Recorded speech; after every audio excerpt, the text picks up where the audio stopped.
Hello and welcome back. Let us know where you're tuning in from and what you'll be having for dinner today. We're making ground beef picadillo empanadas, and I love this recipe because using Maseca is super easy, and we're going to get started by making our masa. And you'll also notice that if you leave some out and they're dry, you're going to get a little bit of that crackling like this. And if you do it right after you make your empanadas, you're going to get the more smoother version.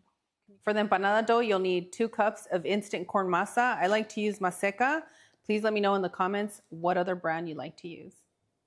I like to season the masa with 1 tablespoon of garlic powder, 1 tablespoon of onion powder, 1 teaspoon of salt. Once you add your seasonings, fully combine it into the instant corn masa. Next, we're going to need an egg. So go ahead and crack it, place it in your bowl, and give it a loving mix.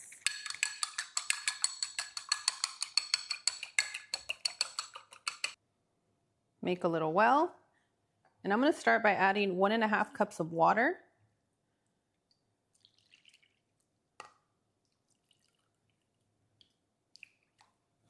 And then the egg. Roll up your sleeves and it's time to have some fun. Time to fully hydrate our masa.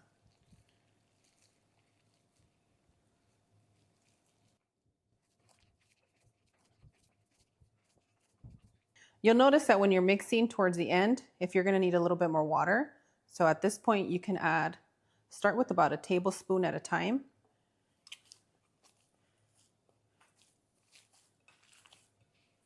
And the more you make this recipe, the easier this part becomes. You'll know exactly what you need to do and how hydrated you need it.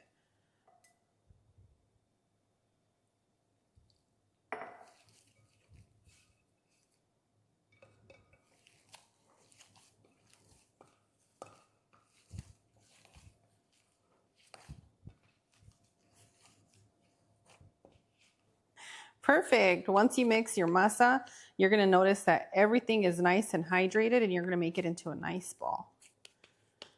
Nice smooth ball, just like this. So now we're going to go ahead and set our masa to the side. And you want to make sure to cover your dough, that way it doesn't dry out.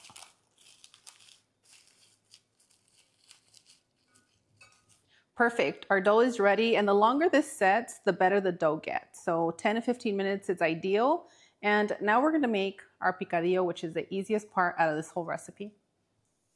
Go ahead and place your burner on a medium heat. I've been warming up this cast iron for about 3 minutes, and you want to drizzle a little bit of oil, just a little bit.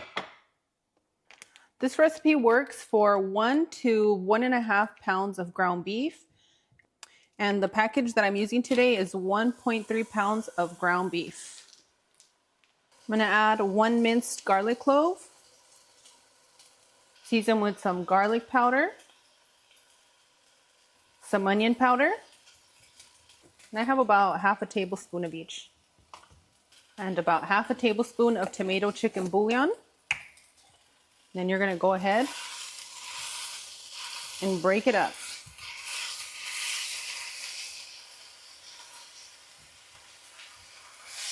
Perfect. Hopefully you guys can see that a little bit better now.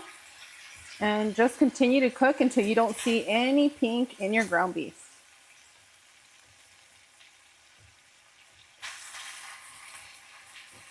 And all I'm doing is breaking down the pieces that look super clumpy. This should take us another 2 minutes. Hang tight. Perfect. Now you're going to go ahead and add 1 chopped medium potato. I'm using 1 roasted hatch chili, but you can also use canned chili or poblano peppers. Add 1 8-ounce can of tomato sauce. And 8 ounces of water. Give that a loving mix and fully combine all your ingredients. Perfect. We're going to continue to cook for another 8 minutes or until the potatoes are nice and soft. Perfect. Next, you're going to go ahead and turn your burner off. Sprinkle in some cilantro. And 1/2 tablespoon of Mexican oregano. And if you notice the picadillo for the empanadas, over the years, I've just made it to where I have the exact amount and the sauce is nice and thick. But if for some reason your sauce comes out a little bit too runny, I'll leave you a recommendation in the description area. You're going to take your masa and you're going to make a nice smooth ball. I use a little bit less of a portion than you need for a gordita.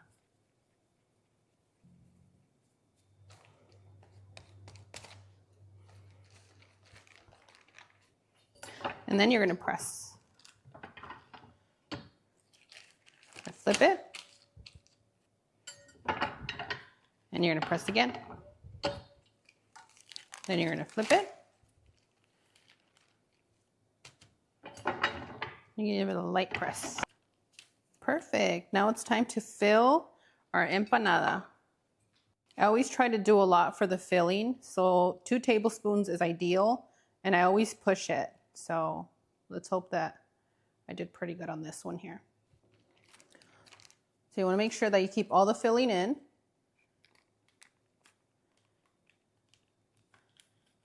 And you seal the edges just like that. So you have 2 choices here. You can do it old school and get a fork and press it that way. But if you want them to look really pretty, restaurant style, appetizing, you can get a bowl like this, press it, kind of like a cookie cutter, and seal it completely, just like that. You can take as much of the dough as you want before or after. Okay.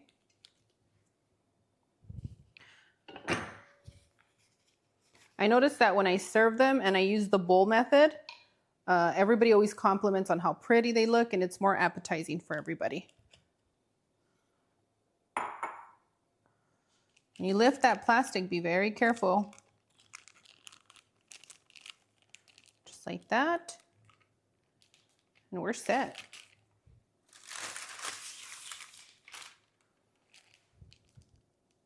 You might not get it on the first try. And guess what? That's okay. I have a video that I'll leave in the description area where I can show you how to patch them up. But the more you make this recipe and practice with this masa, the easier it's going to be for you. Just a gentle. Perfect. And on my baking sheet, I like to put a little bit more maseca at the bottom so it's easier when I lift them up. And you're just going to place them right there. I'm going to continue with the remaining empanadas. Hang tight. This is my tip to you on how to perfect your empanadas, okay? If you lift it up and you press it right at the center right here, and you slowly start cupping it and pressing, you avoid all the filling to embarrass you when you're trying to make beautiful empanadas for your family or for dinner, okay? So you press it down. You can do the cutting board method like I showed you previously, but if your empanada turns out to be bigger than your bowl, what you can do is you can take the edges. You're gonna swerve, just take it around the empanada, circular motion, okay? And then the edges, you're gonna press them down one more time, just in case, because you just never know. For assurance, press it down.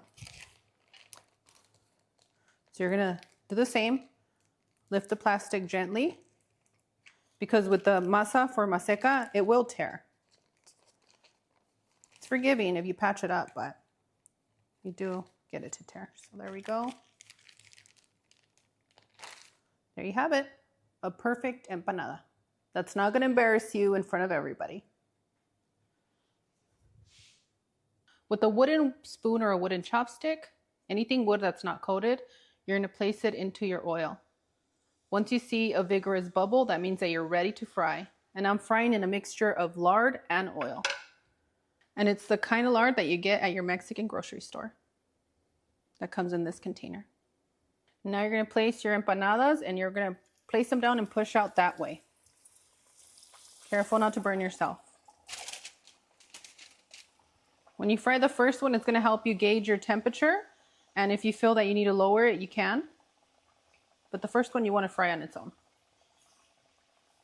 Make sure that when you're frying, you're turning on your fans. That way it doesn't get stinky in your house by frying.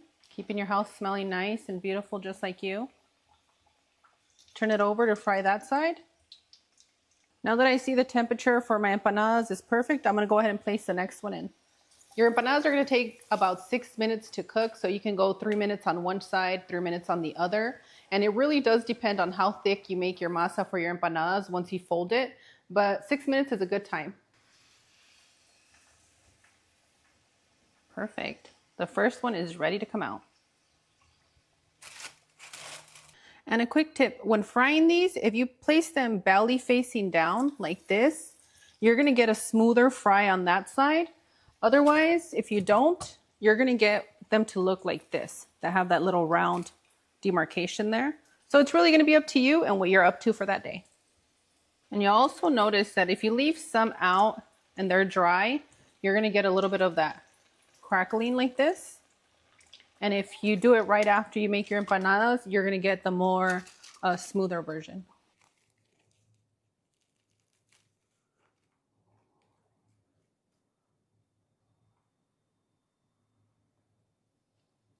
I'm going to need somebody very special to say We've been talking about these empanadas for a long time. I hope you guys enjoyed making these empanadas with me. This is a family favorite. It's super easy to make, but if you're gonna make it after a long day of work, I suggest that you leave it towards the weekend unless you're an experienced chef, because it does take a little bit of time, although they're easy to make.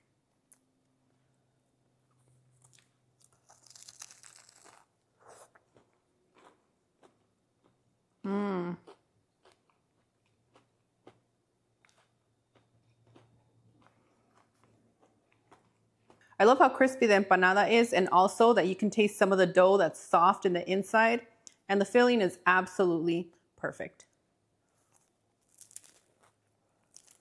Ooh, I know some of you haven't been able to eat tomatoes, and that's okay. If you can't have tomatoes, I have an alternative for the filling that you can use, which is our picadillo and salsa verde.